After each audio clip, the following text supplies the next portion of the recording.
ሄሎ እንደምን አላችሁ? በተለያየ የዓለም ክፍል ያላችሁ ወንድሞች እህቶች እንዴት ናችሁ? ሰላም ናችሁ ወይ? ዮሴፍ እባላለሁ ከዳላስ ቴክሳስ ነው የመጣሁት። አሁን እችን ጊዜ የፈለኩበት ምክንያት ምንድን ነው? I just want to give you some kind of introduction about me እና ስለ እኔ የተወሰነ ነገር እንድታውቁ ያህል ነው። ይሄም ምክንያቱ ምንድን ነው? ሰሞኑን በፌስቡክ ላይ መጥቼ የምለቃቸው አንዳንድ መልእክቶች አሉ፣ ዝማሬዎች፣ እንግሊዝኛ ዝማሬዎች አሉ። እንደዚሁም አንዳንዴ ደግሞ መልእክቶች የእግዚአብሔር ቃል ጥቅስና ከተያያዥ አጫጭር ቪዲዮዎች ጋር አድርጌ አቀርባለሁ እና ከዛ አንጻር አንዳንድ ሰዎች ምንድነው ፕሮግራሙ ብለው በሜሴንጀርም እየጠየቁኝ ያሉ አሉ እና ምንድነው ዓላማ እያላችሁ ያላችሁ። ፈርስት ኦፍ ኦል ታንክ ዩ ስለጠየቃችሁኝ አመሰግናለሁ።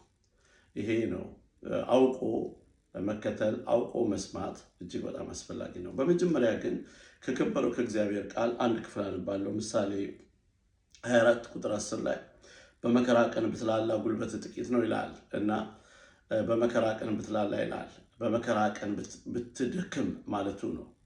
እንግዲህ በመከራ ላይ ላላችሁ በዚህ ሰዓት ላይ በመላው ዓለም ዙሪያ ያላችሁ ኢትዮጵያውያን በችግር በመከራ ኢትዮጵያም ውስጥ ቢሆን ውጭም አረብ ሀገር ወይም ባህር ላይ ጀልባ ላይ በሙሉ በመከራ ላይ ያለ ሕዝብ በሙሉ እንዳይላላ በእምነቱ እንዳይላላ ለማለት ነው። እምነቱን አጥብቆ ይያዝ ይጽና እና ለማያያዝ ያህል ኢዮብን ጠቅሻለሁ። ባጭሩ ኢዮብ እጅግ መከራ ደርሶበታል። ሀብታም ነበረ፣ በጣም መከራ ደርሶበታል። ልጆቹን አጥቷል፣ ንብረቱን አጥቷል፣ ቤቱን፣ ሁሉን ነገር አጥቶ፣ ሚስቱም ራሱ ከእንግዲህ በኋላ ተስፋ የለህም እና ከእንግዲህ ካድና እግዚአብሔርን ሙት አለችው። ከእንግዲህ ሰው አትሆንም ብላው ነበር። እሷ ከእንግዲህ በኋላ ኢዮብ ሰው ይሆናል ብላ አላሰበችም። ነገር ግን ሰው እንዳሰበው ሳይሆን እግዚአብሔር እንዳሰበው ስለሚሆን ወገኖች፣ ወይ ኢዮብ አልሞትም አይደል? እግዚአብሔር እንደገና አለመለመው። ልጆቹን ባረከ፣ ልጆች ባርኮ ሰጠው፣ ሀብቱንም በደብል አድርጎ ባረከለት፣ በሁሉም ባረከው እና ኢዮብ ተባረከ። ስለዚህ በእምነታችሁ ጸንታችሁ ቆዩ፣ ስፍራ አትልቀቁ።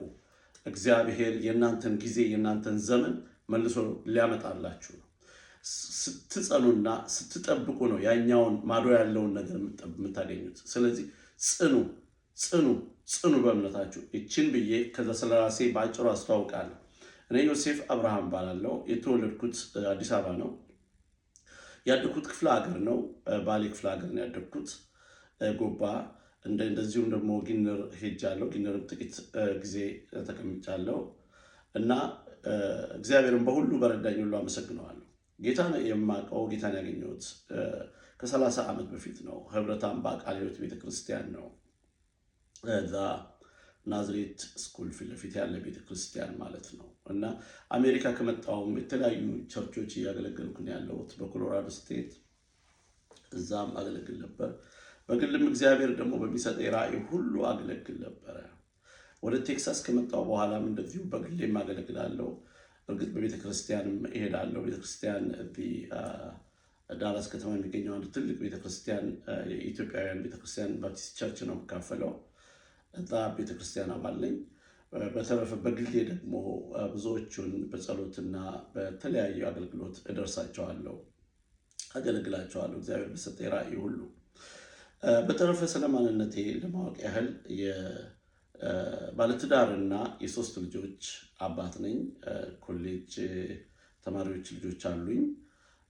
አንድ ልጅ በሃይስኩል አለኝ። ሁለት ልጆች በሃይስኩል አሉኝ። አንደኛዋ ኮሌጅ ያው ኔክስት ይር ግራጁዌት ታደርጋለች። ክብር ለጌታ ይሁን።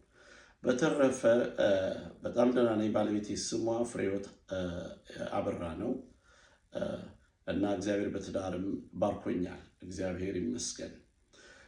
በመቀጠል ስለ ትምህርቴ ደግሞ ለመግለጽ ያህል በትምህርት በኮሎራዶ ስቴት በነበርኩባቸው ዓመታት I spent almost 12 years in universities. ኮሎራዶ ክርስቲያን ዩኒቨርሲቲ በባችለር እና በማስትሬት ተመርቄያለሁ። ፒኤችዲ ማጥንቻለሁ። ፒኤችዲ ያጠናሁት አሪዞና ስቴት በሚገኝ ግራንድ ኬንያን ዩኒቨርሲቲ የሚባል ነው። አይኦ ሳይኮሎጂን ያጠናሁት። ምርታማ ሰው፣ ምርታማ ዜጋ፣ ኢፌክቲቭ ዜጋ፣ ለሀገሩ፣ ለምድሩ፣ ለህዝቡ የሚያገለግል ዜጋ መፍጠር ነው አይኦ ሳይኮሎጂ። በዛ ላይ ነው ያጠናሁት። አሁን ምን እየሰራ ነው ላላችሁኝ፣ አሁን በፌስቡክ ላይ አንዳንድ ሚዲያዎችን፣ ዝማሬዎችን፣ የእንግሊዝኛ ዝማሬዎችን እየለቀኩ ነው። እንግሊዝኛ ዝማሬ ያው በአማርኛ ብዙ ዘምረናል፣ ድሮም በኦሮምኛም ዘምረናል፣ እየዘመርንም ነው። በትግርኛም እንደዚሁም በሌሎችም የኢትዮጵያ ውድ ክቡር ቋንቋዎች እየዘመርን ያለ ነው። ነገር ግን በእንግሊዝኛ ደግሞ አሁን እየዘመርን ነው። ያንን ዝማሬ እየለቀኩ ነው ያለሁት።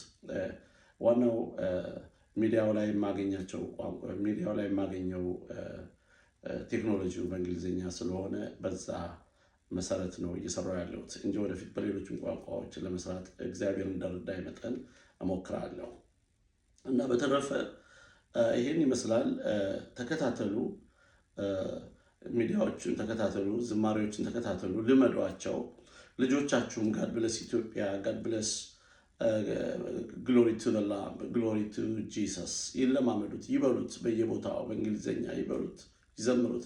ኢትስ ሶ ጉድ እና ነጮችም ይሰማሉ ዛሬ ዝማሬውን። መልካምና አዲስ ቆንጆ ቆንጆ ነገሮች ነው የምለቀው በብዛት እንደምታዩት፣ ሰረገላዎች ምኖች ከኢትዮጵያ ባንዲራ ጋር ከኢትዮጵያ ክብር ጋር። እና ያ ምንድን ነው ያላችሁኝ እንደሆነ አዎ ኢትዮጵያዊነት እጅግ፣ ያንን ደግሞ ዜጋው፣ ህብረተሰቡ፣ ልጆቻችን በሚገባ ማወቅ አለባቸው። ይሄንን ወደኋላ ማለት የለብንም። መጽሐፍ ቅዱስ 44 ጊዜ ኢትዮጵያ ካለ ሃው ሶ ኢምፖርታንት እና እግዚአብሔር ያንን በቃሉ ከተናገረ እኛ ደግሞ ቸል እንለው ዘንድ አይገባም። የኢትዮጵያ ልጆች ማለት ነው። ልጆቻችን ያን ማወቅ አለባቸው። እኛም ያን ማወቅ አለብን። ያንን ለዓለም ሁሉ ማሳየት አለብን። ቢዩቲያችንን፣ ቆንጆ ነገራችንን፣ የሚያምረውን ከተማችንን፣ የተሰራውን ፎከስ ኦን ሪዘልት። ፎከስ የምናደርገው ቆንጆ ነገር ላይ ነው።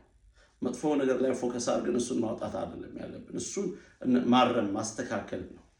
ነገር ግን የተሰራውን ቆንጆ ነገራችንን ደግሞ ለዓለም በማውጣት የኢትዮጵያን መልካም ገጸ ባህሪ ዓለም እንዲያውቅ ያስፈልጋል። በተረፈ ሌላ ምንም አጀንዳ የለንም። ሌላ ምንም መልእክት የለንም። የሆነ ፖለቲካል ፐርፐዝ ወይም ሌላ ምንም ነገር የለንም። ኢትዮጵያዊነትና ጤናማነት፣ ምርታማነት፣ ኢፌክቲቭ መሆን፣ እግዚአብሔርን መፍራት፣ እግዚአብሔርን ማምለክ እና አገርን ደግሞ ማገልገል፣ ጤናማ ዜጋ መሆን፣ ያ ነው ዋናው የተነሳውበት ዓላማ። ስለዚህ ፎሎ አርጉን። እኛ ፎሎ አርጉን ስንል ኑ ግደሉ፣ ኑ ቁረጡ፣ ኑ ፍለጡ እያልን አይደለም። እንደዛ የሚሉ ሰዎች ሚሊዮን ፎሎወር ሊኖራቸው ይችላል። ምክንያቱም እነዛ ሳይኮሎጂካሊ ትሪገሪንግ ፖይንት ስለሆነ፣ እኛ እዛ ውስጥ የለም። ፎሎወርም ባይኖር መልካም ዜጋ እንዲፈጠር ለምድሪቱ እንጸልያለን፣ እናስተምራለን፣ የምንችለውን ሁሉ እናደርጋለን። ይሄ ዋናው ዓላማችን ነው እና ወደፊት ደግሞ በቃልም በእግዚአብሔር ቃልም እንደዚህ እንደ ሁኔታው እመጣለሁ። እንግዲህ ኮመንት ስጡኝ፣ በርታ ብሉኝ። ጥያቄም ካላችሁ ጥያቄያችሁን ላኩልኝ። በምችለው መጠን እንገናኛለን። ጸሎት የምትፈልጉ ካላችሁ በሜሴንጀር ላይ ፈልጉኝ፣ ታገኙኛላችሁ። ያው ሰራተኛም ነኝ፣ የግል ድርጅትም የግል ስራም አለኝ እና በምችለው ሁሉ ግን እግዚአብሔርን ሳላገለግል ጊዜው እንዳይመሽብኝ ብዬ ነው አሁን ቶሎ የመጣሁት እና ዝማሬዎችን ተለማምዷቸው፣ ዘምሯቸው። እግዚአብሔር ከእናንተ ጋር ይሁን። ዮሴፍ አብርሃም ነኝ ከአሜሪካ ዳላስ ቴክሳስ። እግዚአብሔር ይባርካችሁ።